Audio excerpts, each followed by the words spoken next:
Help me reach 1,000 subscribes. Support the video with a like and leave your thoughts in the comments. I read every comment. Thanks. I never believed in premonitions. I'm a practical guy. Numbers, schedules, cause and effect. So when I told Elizabeth, don't go tonight, it wasn't intuition or jealousy. It was logic. It was pattern recognition, earned the hard way. She stood by the kitchen counter, slipping her phone into her purse, already halfway gone mentally. James, it's just a work thing, she said, not meeting my eyes. Her tone wasn't defensive. That was the part that bothered me. Indifference is quieter than lies. We've been married 12 years. Not perfect, but solid. Or at least that's what I thought. Lately, conversations felt like transactions. Short, efficient, emotionless. I noticed before she did. Or maybe she noticed and didn't care.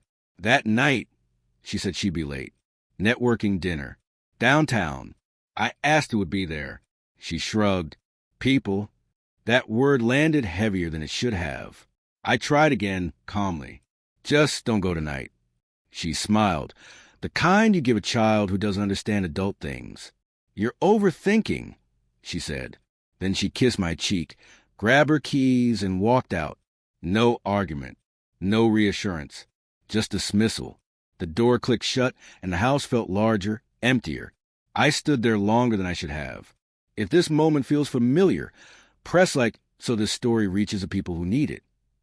I poured a drink I didn't want and sat on the couch, staring at a muted television.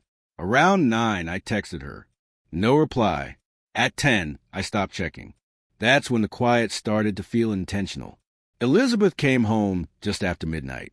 I heard the door before I saw her. She froze when she noticed the lights were on. Her heels were in her hand. Lipstick slightly smudged. Not dramatic. Just enough. You're still up, she said, like it surprised her. I nodded. Asked how it went. Fine, she replied too quickly, heading for the bedroom. I let her go. Sometimes the truth comes faster when you don't chase it. The next morning, I noticed her phone face down on the counter. That was new. She used to leave it anywhere. Trust does that. When she went to shower, it buzzed. Once. Then again. I didn't touch it. I didn't need to. The screen lit up enough to show a name. Mark. No last name. Just Mark. If you were James in that moment, what would you be thinking? Tell me in the comments. I went to work like normal. Answered emails. Led meetings. Smiled when required. But something had shifted. That warning I gave her the night before kept replaying, not as fear, but as clarity. By lunch, I made a decision. Not a confrontation. Not a test. An observation. I left early and drove past the restaurant she'd mentioned. Parking lot was empty. Closed Mondays. That's when the logic snapped into place. When I got home, Elizabeth was already there, showered, calm, scrolling through her phone like nothing in the world had changed. I didn't accuse her. I asked one question. Where were you really last night? She looked up slowly, eyes narrowing just a fraction. Why? She asked. Not denial. Deflection. I repeated myself. She sighed, put the phone down, and said, You wouldn't understand. That sentence told me everything. I didn't raise my voice. I didn't beg. I just said, I asked you not to go. She shrugged, and nothing happened. The way she said it made it clear something had. Type the word clarity in the comments if you know that tone. She stood up, walked past me, and said she was tired of feeling controlled. That word, controlled, it almost made me laugh. That night, I didn't sleep. Not because I was angry, but because I was alert, paying attention the way I should have months ago. I noticed how she locked her phone now, how she turned away to text, how her stories had gaps. In the morning, she left early without saying goodbye. I watched her car disappear down the street, knowing something was coming back with her. Not guilt, consequences. If this story feels like someone you know needs to hear it, share it thoughtfully. Sometimes distance helps people see clearly. By the time Elizabeth returned that evening, I had already put things in motion. Quietly, legally, methodically, she walked in smiling, dropped her bag, and stopped short when she saw the envelope on the table. My name was on it, then hers. She looked at me, confused. "What's this?" she asked. Elizabeth didn't open the envelope right away. She stared at it like it might bite. "Is this a joke?" she asked. Her voice was lighter than it should have been, like she was testing the temperature of the room. I shook my head. "Just read it." She did, slowly. Her eyes moved line by line, then back again, as if rereading might change the meaning. When she finished, she sat down without being asked. It wasn't divorce papers. Not yet. It was a post-nuptial agreement. Updated. Signed by my attorney. Clear, precise, unemotional. Asset separation. Financial boundaries. Contingencies triggered by infidelity. Her lips parted slightly. "You think I cheated?" she said. Not a question. I replied calmly. "I think you lied. And that's enough for me to protect myself." She laughed once, sharp and short. "You're being dramatic." I leaned against the counter. "No, I was patient. That's different."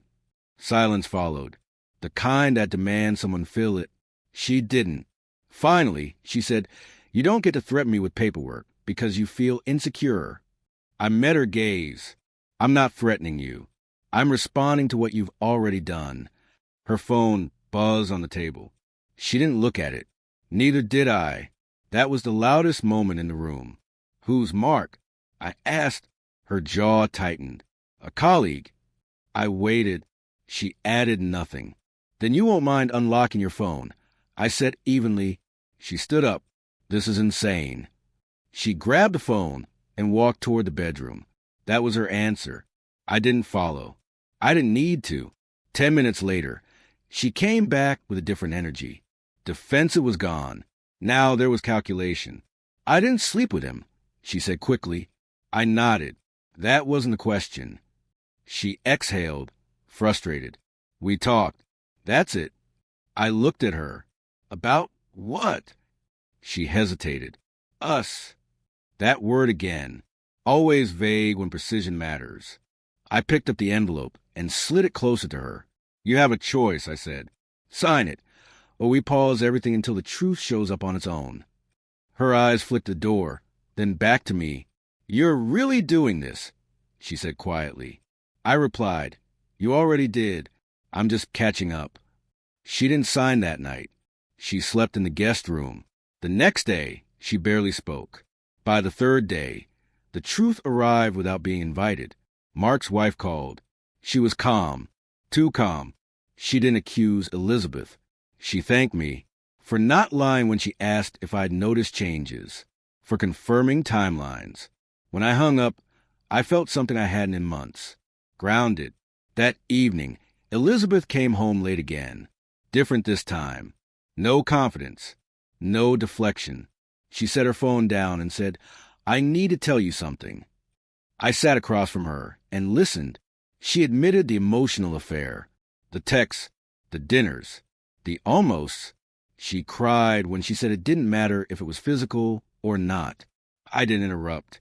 When she finished, I slid the envelope back toward her. She signed, handshaking. "What happens now?" she asked. I answered honestly. Now I stopped pretending. She looked up. "Are you leaving?" I paused. "Not tonight, but I'm done warning." Her shoulders slumped. For the first time, she looked smaller. Human. It didn't change anything. A week later, I moved into my own place. No shouting. No scene. Just follow through. Elizabeth asked if we could try counseling. I told her maybe someday, but not while consequences were still negotiable. She nodded like she understood, though I knew she didn't. Some lessons land late. If you believe boundaries matter more than promises, leave a comment and tell me why. I didn't lose my marriage that night she went out. I lost a version of it that relied on silence. And I gained something else. Clarity. Self-respect. Peace. If this story resonated, comment with your thoughts, and subscribe so you don't miss the next one, because understanding these moments can save you years.